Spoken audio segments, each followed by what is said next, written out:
हिंदी में यूपीएससी की तैयारी से संबंधित प्रोग्राम्स को देखने के लिए सब्सक्राइब करें स्टडी IQ-IAS हिंदी।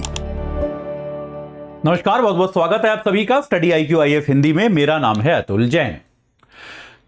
2025 शुरू हो चुका है, यानी कि 2025 में जिन लोगों को एग्जाम देना है ये बात तो अब स्पष्ट है कि भाई ये बात एकदम क्लियर है कि वो अपनी तैयारी में अब पूरे जोर शोर से लग गए होंगे। अब तो उनके पास मुड़ के देखने का वक्त है नहीं, ये बात स्पष्ट है। 2025 की तैयारी अगर आप कर रहे हैं और अभी भी आप फिगर आउट ही कर रहे हैं तो मेरी सलाह यह है कि 2025 की तैयारी मत करो, 26 या 27 की 26 की तैयारी में आप बेसिकली लग जाओ। तो अब आते हैं हम 2026 और 2027 के एस्पिरेंट्स पर। तो एक सवाल जो बहुत ज्यादा लोगों के जहन में, लोगों के दिमाग में गूंजता रहता है, बार बार आता रहता है, वो सवाल ये है कि यार हम 2026 या 27 की तैयारी तो करना चाहते हैं और ये बात भी सही है कि आपको किताबें तो लेनी होंगी, कुछ ना कुछ किताबें आप लोगे, ये बात तय है। तो अब एक बड़ा सवाल जो आमतौर पे आता है वो सवाल ये है कि भाई हम जब एक परीक्षा की तैयारी कर रहे हैं तो हम लोग किताबों का चयन कैसे करें, पुस्तकों का चयन हम लोग कैसे करें। ठीक है, तो आज जो है मैं अगले 5 मिनट के अंदर, 5-7 मिनट के अंदर आपको कुछ तरीके बताऊंगा जिसके जरिए आपको यह बात क्लियर हो जाएगी कि भाई किताबों का चयन जो है वो आप कैसे कर सकते हैं। एक तरह से आप ये मान लीजिए अपनी यूपीएससी की तैयारी को ज्यादा प्रभावी बनाने के लिए। लेकिन उसके पहले आपको बता दूं, अगर आपको स्टडी IQ-IAS हिंदी की मदद चाहिए तो आप हमारे P2I फाउंडेशन बैच से जुड़ सकते हैं। AJ लाइव कोड लगाकर 2026 का बैच आपको 28,999 में मिल जाएगा, 2027 का बैच आपको 34,999 में मिल जाएगा। इसमें रोज 3 घंटे की live class, mentorship, daily practice questions, pre और मेंस के क्वेश्चंस का रोज समाधान, प्री और मेंस की टेस्ट सीरीज, 18 बहुत ज्यादा अपडेटेड किताबें आपके घर पे। और अगर आप प्री क्वालिफाई करते हैं तो मेंस की तैयारी के लिए आपको दिल्ली बुलाना, आपको पूरी फीस वापस कर देना और आपको जो है हर महीने के टेस्ट में जो बच्चा फर्स्ट आएगा उसको 11,000 रुपए का पुरस्कार, ये सारी चीजें आपको मिलेंगी। तो आज ही आप AJ लाइव कोड लगा के इन बैचेस से जुड़ जाइए, अपनी तैयारी को सही आकार प्रदान करिए। चलिए अब एक बार जल्दी से चर्चा करने की कोशिश करते हैं कि भाई एक अच्छी पुस्तक क्या होती है।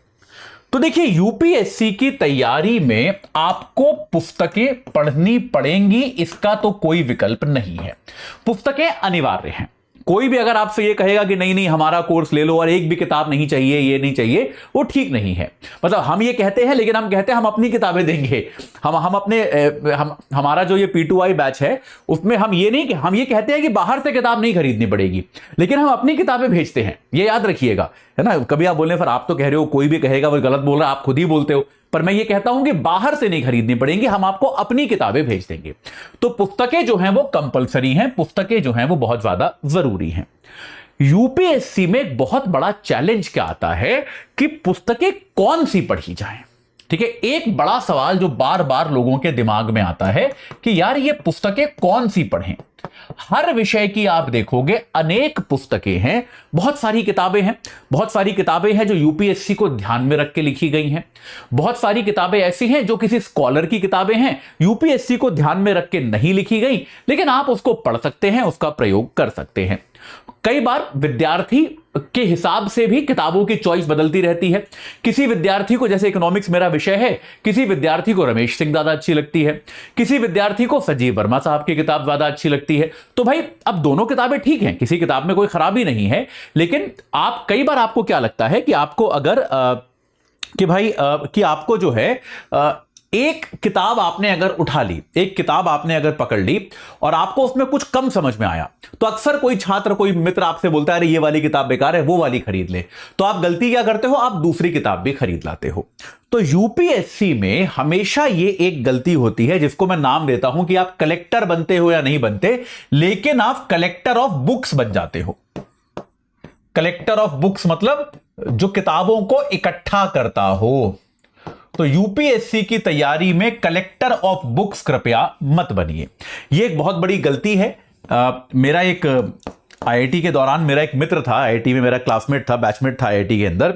तो उसने यूपीएससी का एग्जाम निकाला और अपने दूसरे अटेम्प्ट में वो अब मैं 26 रैंक वो लेकर आया था, बहुत शानदार रैंक लेकर आया था।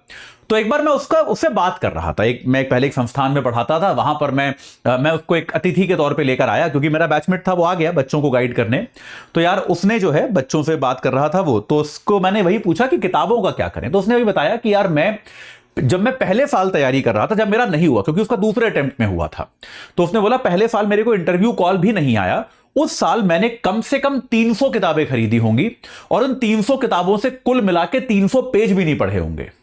बोला दूसरे वर्ष जब मैंने तैयारी करी तो मैंने फोकस अपना एकदम स्थिर किया कि यार ये चीजें पढ़नी है, बस इतना ही पढ़ना है, इससे ज्यादा नहीं पढ़ना।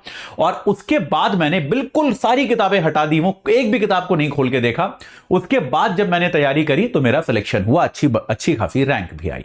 ठीक है, तो आपको इसमें करना क्या है? सबसे पहले तो आप यह बात याद रखिए कि कुछ भी हो जाए, हर विषय की एक पुस्तक चाहिए, बस यह बात आप याद रखिए। यह गलती मत कीजिए कि इकोनॉमिक्स की रमेश सिंह भी खरीद ली, संजीव वर्मा भी खरीद ली, और 5 नई किताबें आई हैं, अभी जो टॉपर थे कुछ साल पहले गौरव अग्रवाल, उनकी किताब भी आई है, उनकी भी खरीद लाए। आप जितनी नई किताबें आ रही हैं, कोई टीचर आपको आया कल को, मान लो अतुल सर आपको पढ़ाने आए, मैंने किताब लिख दी, आप मेरी भी खरीद लाए। यह मत करना, यह गलती मत करना कि आपको जो मिल रहा है, जो आपको किसी किताब की तारीफ सुनने में आ रही है, आप वो सारी किताबें लेके आ रहे हो। याद रखिए यह मानव मस्तिष्क की एक ट्रिक है। आप अगर मटेरियल बहुत सारा लेके आते हो तो आपका दिमाग आपको ऐसा भरोसा दिलाता है कि आप पढ़ रहे हो, लेकिन याद रखिए किताबें खरीदना और उनको पढ़ना 2 अलग चीजें हैं।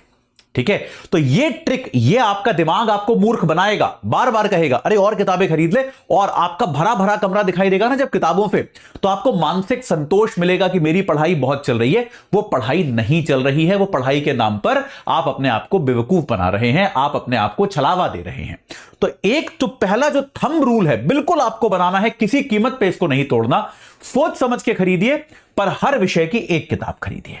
ये एकदम मतलब इस रूल का उल्लंघन नहीं करना है कि यार अगर मैंने इकोनॉमिक्स की रमेश सिंह खरीद ली तो अब मैं रमेश सिंह पढ़ूंगा, अगर मैंने संजीव वर्मा खरीद ली तो मैं संजीव वर्मा पढ़ूंगा, अगर मैंने पॉलिटी की लक्ष्मीकांत खरीद ली तो मैं लक्ष्मीकांत पढ़ूंगा, अगर मैंने पॉलिटी की और कोई किताब, मेरे को पता नहीं, मेरे ख्याल से डीडी बसु आती है, लेकिन वो उतनी इंपॉर्टेंट किताब नहीं है, अगर मैंने भाई डीडी बसु खरीदी तो मैं वो पढ़ूंगा, जो खरीद ली वो पढ़ूंगा।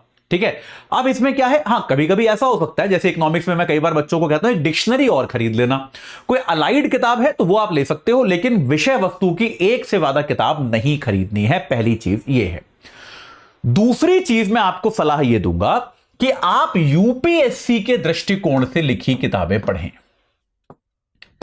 देखिए मैं आपको समझाता हूं यह बात कि जो किताबें यूपीएससी के दृष्टिकोण से लिखी गई हैं, कोशिश ये करें कि आप उनको पढ़ें। जैसे मैं आपको इकोनॉमिक्स का ही एग्जांपल देता हूं, ऐसी किताबें हैं जो इकोनॉमिक्स के प्रोफेसर्स ने लिखी हैं, जैसे मान लीजिए उमा कपिला की किताब हो गई है ना, या फिर मान लीजिए अमर्त्य सेन की पुस्तकें हो गई, आप वो ला सकते हैं, कोई दिक्कत नहीं है। लेकिन इस बात को समझिए कि जब कोई व्यक्ति यूनिवर्सिटी में पढ़ाता है तो उसका पढ़ाने का तरीका, उसकी जो शिक्षण की शैली है, वो जिस तरह से एक टॉपिक पे डेटा देता है, रिसर्च करता है, वो आपके काम का नहीं है। इस बात को समझिए। वो बहुत अच्छा हो सकता है, कई बार मैं भी अपनी क्लासेस में अलग अलग किताबों के नाम बताता हूं कि यार ये किताब बहुत अच्छी है, वो किताब बहुत अच्छी है, लेकिन कोई जरूरी नहीं है कि आप उनको पढ़ें। आप कई बार ये कर सकते हैं कि एक सिंपल सा आइडिया, उस पर पूरी किताब लिखी जा सकती है। जैसे रघुराम राजन साहब की किताब आई ब्रेकिंग द मोल्ड, बहुत अच्छी किताब है, मैंने पढ़ी, लेकिन मैं टीचर हूं, मैंने इसलिए पढ़ी। आप मत पढ़िएगा, बात समझ रहे हैं कि नहीं? आपके लिए यह उचित नहीं है, क्योंकि आपका समय मेरे समय से ज्यादा कीमती है। मेरे को इसलिए पढ़ना होता है क्योंकि मुझे आपको पढ़ाना है, तो मुझे पढ़ाने के लिए नए नए आइडियाज चाहिए, लेकिन आप लोगों को उसकी आवश्यकता नहीं है, यह आप याद रखिएगा। तो कोशिश यह कीजिए कि जो किताबें यूपीएससी के दृष्टिकोण से लिखी गई हैं, आप उनको ही पढ़ें तो बेहतर रहेगा। जैसे मैं आपको क्लासिक एग्जांपल देता हूं हिस्ट्री में, बिपिन चंद्रा और स्पेक्ट्रम। मेरे से अगर आप पूछेंगे तो मैं आप सबको स्पेक्ट्रम पढ़ने की सलाह दूंगा। ऐसा क्यों है?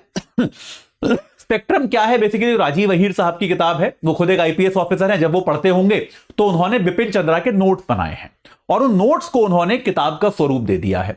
तो एक यूपीएससी एस्पिरेंट के लिए सूचना जो है वो ज्यादा सही तरीके से स्पेक्ट्रम में दी गई है।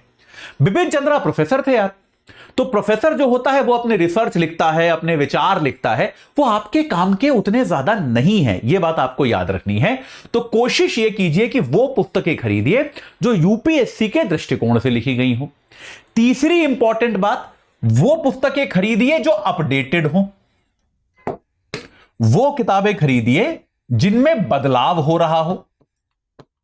और अपडेटेड का मतलब यह नहीं है कि भैया क्या किया, पिछले साल का यूपीएससी का पेपर लगा दिया, बस ये अपडेट है। बहुत सारी किताबों में ये होता है, ऐसा नहीं है।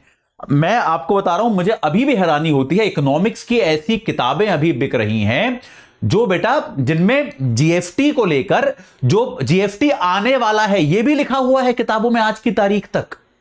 अरे भाई अब तो 6-7 साल हो गए। क्योंकि होता क्या है, लेखक ने एक बार लिख दिया, उसके बाद उसको अपडेट करने में ज्यादा इंटरेस्ट नहीं होता।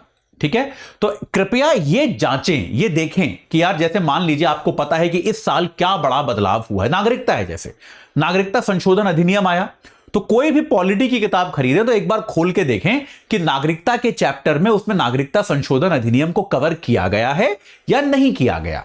अगर नहीं किया गया तो बेहतर है वो किताब खरीदें जिसमें किया गया हो। तो आपको जो है ये, आप पुरानी जानकारी और गलत जानकारी याद नहीं करेंगे, ये आपको याद रखना है। ठीक है, तो भाई ये कुछ सिंपल से टिप्स हैं जो आप फॉलो कर सकते हैं। इस पॉइंट पे आपको मैं बताना चाहूंगा, अगर आप स्टडी IQ IAS हिंदी का आप P2I कोर्स लेते हैं तो आपको 18 किताबें जो मिलती हैं, हर विषय की किताब मिलती है, पूरी तरह से यूपीएससी ओरिएंटेशन के साथ लिखी हुई मिलती है और पूरी तरह से अपडेटेड किताब मिलती है। वो रियल टाइम हम उसको अपडेट करते रहते हैं। तो अगर आप अपनी तैयारी को एक बहुत सही आकार देना चाहते हैं तो मैं आप सभी से आग्रह करूंगा कि आप हमारे फाउंडेशन बैच से जुड़िए, P2I बैच से जुड़िए। 2026 का बैच आपको 28,999 में मिल जाएगा, 2027 का बैच आपको 34,999 में मिल जाएगा अगर आप AJ लाइव कोड लगाएंगे। ठीक है, चलिए इस चर्चा से जुड़ने के लिए आप सभी का बहुत बहुत धन्यवाद। हिंदी में यूपीएससी की तैयारी से संबंधित प्रोग्राम्स को देखने के लिए सब्सक्राइब करें स्टडी IQ IAS हिंदी।